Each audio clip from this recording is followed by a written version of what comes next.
how the squad has looked this week in practice, off of the break, and what you expect from San Diego tomorrow. Yeah, I think the squad's looked great. Training's been really sharp. Very, very eager to go out and try and put a good performance together tomorrow to solidify top of the group. And second part of your question about San Diego, I expect what I always expect from them. Well organised, solid defensively, going to be difficult to break down, and a threat. So I think it's always a good matchup when we play each other. And yeah, our group's in a really good place. Like I say, I think training's been really good this week. I think the break came I wish it had come a week earlier, but came at a good time for us. We needed it. Yeah. And then I was wondering if you could comment on the kind of overall health and fitness of the squad. I know heading into the break, Zara King was kind of out with a leg injury, and whether she's back and fully at practice. Yeah, Z's fully back, yeah. The only person who is questionable and probably not going to be involved is Jess. Okay, thank you. Thanks, Taylor. And then Jada? Thanks, Laura. How was the break for you personally? Did you actually take a break yourself? And when you had the team come back, could you notice that, you obviously said that you guys needed it, but what changes or anything like that did you notice in the team when you did reconvene? Yeah, I mean, personally, it was great. Yeah, personally, I had a great time. Did I take a break? I mean, it took a break from being around everybody every day, but I don't think you ever truly get vacation time in this job. It's 24/7, 365 days of the year, but which is, I love that. I think it's great. But I think what the breaks give you is it gives you an opportunity to refresh, for the players especially, to switch off. From a staff perspective, I think it gives you time to delve into areas that you maybe don't have time to do when it's game after game after game. And it's no secret, we were one of two teams that had played the most. We travelled the most, so that takes its toll. I think that this league's brutal in regards to that stuff. So being able to give players a little bit of a mental, physical break is great. And obviously we also didn't have a game last week when some of the teams came back and had a game pretty quickly. So we've also had some extended training time, which has also been nice. Thanks, Jada. And then, are there any other questions? Taylor, do you have your hand raised for another question? Yeah, I have more. I don't want to go all up. I like to spread it out. Taylor, do what you want, bro. Whatever you want. Whatever you want. So I believe this is the first time we'll have had a chance to talk to you since Megan Rapinoe announced her retirement. Can you talk about just your feelings involved around that and kind of, yeah. Yeah, I got asked this about Pino the other day actually. When I was being asked, I got a little bit emotional because I think, what can I say about Pino? There's a lot you could say about Pino, really. Getting emotional again. She's an icon. She's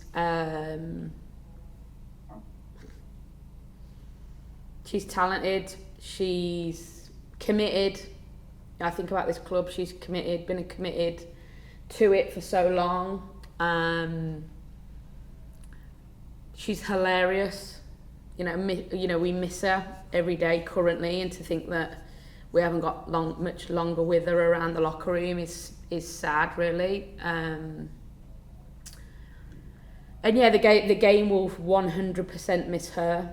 She has evolved the sport in ways that were probably unimaginable. When I first met her, I told this story the other day that I remember meeting her face to face for the first time, and that person that I met in 2013, she is the same person. She's obviously got older and wiser and all the things that you do when you've known each other for 10 years, but she's never changed who she is. And, you know, it's been such a pleasure to be able to see her every day be that. And she got, you know, thrown into the limelight, probably in more ways than we ever expected around 2016 when she chose to kneel, and even then never changed. It was exactly the same every day. And then obviously I didn't work at the club for a couple of years around 2019, around the last World Cup, but you know, to think of the stardom that she's now got off the back of all of those things of who she is, she's still exactly the same. And that's what I think we'll probably miss the most, is just the person, really. So yeah, I mean, I could talk about her all day, really. She's an exceptional talent. She's been phenomenal for this club.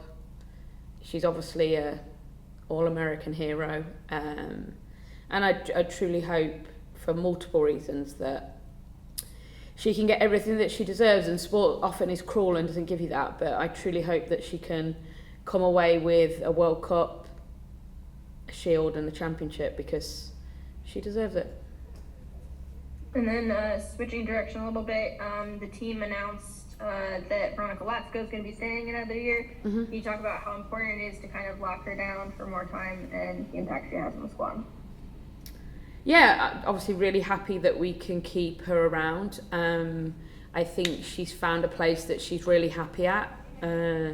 She lives really close to where I live, actually, the area where we live in West Seattle, and I know she loves living there, and she's very happy in the environment, which I think, you know, is a big part for me, on knowing that a player is super happy and sort of like comfortable in where we are and what we're doing. And then on the field, I think she's consistent, she's hardworking, she's constantly wanting to learn and evolve, so she's super coachable. And she's an excellent team player. So, yeah, really happy to have kept her around for another year. Thanks, Taylor. Thanks, Ben. I'll see you tomorrow. Thanks. Jada, go ahead.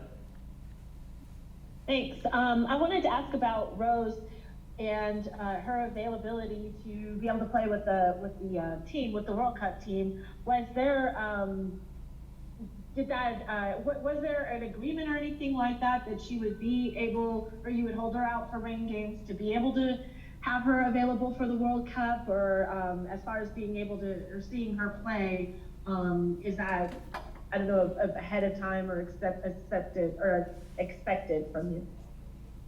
I mean, I want the US to do really well in the World Cup, but I'm not that nice. No, we didn't hold her out of anything. We truly wanted her to play for us. She wanted to play for us. It just didn't happen. And I think the injury was just more than what anyone, the recovery from the injury was just longer and more sort of complicated and detailed than anyone expected. So no, there was never a plan to hold her out just for the World Cup. But, you know, obviously so happy that she's finally healthy and back playing again, because she has shown again on the world stage that she can impact games at the highest level. And just another question with the World Cup related, are you, with all of your players, as far as the time that they've been able to get or not get, since how do you kind of feel with all of them, even Canada, like how they're doing so far, or are you surprised at any of them not being used like maybe expected? I mean, I don't have too much comment on that. I think that it's the World Cup's the World Cup, right? Like the teams are the teams. The coaches are going to do what they feel's right for their team. Obviously, I'm cheering them all on and want to see them all do well and want them to succeed. Like there's no secret behind that. But I also want them to come back healthy and ready to go for us too. So I want them to. It's sort of like that double-edged sword that I want them to get every minute they can and all go and be successful, and they all can't win the World Cup, but that's no secret, I want the US to win it. but I also want them to come back and be super healthy and be able to kick on for us when they come back too. So it's the less they play, arguably is better for us, but I also obviously want them to do really well in the World Cup because it's every player's dream. Thanks, Jada, and then we'll take our last one from Steven. Hi, Coach. I just kind of want to ask a bigger picture roster question. We saw maybe about half the teams making signings in the transfer window that just closed. Was that something the Reign thought about, or were you guys kind of in a position where you're happy enough with your roster and feel like you're going to be able to go as far as you need to go with it? Yeah, I think obviously we've had our biggest issue to date has been health. You know, I think not having Pino, Rose, Jess for chunks of Phoebe for chunks of the season, Angelina, you know, the list goes on actually. For big chunks of the season have been our biggest impactor. But I think we believe when everyone's fit and healthy, which touch wood right now, Jess is the only one really coming back from anything. We feel that we're strong and we've got depth in every position to compete. If that wasn't the case, we would have definitely tried to make moves. But I think we feel pretty good and confident with the group that we have. We made very specific moves in the off season to try and make sure that we were set up for this period during the World Cup and have the squad to compete all year round. So last year we obviously made moves in this period that some were short term, obviously Kim and Tobin, and Jordan was more of a longer term acquisition, whereas this year all of our moves were made in the off season. So yeah, unless health and fitness came into play, I don't think we would have made a move now. All right, thanks, Stephen, and that'll be it for questions. Thanks, everyone. Thank you.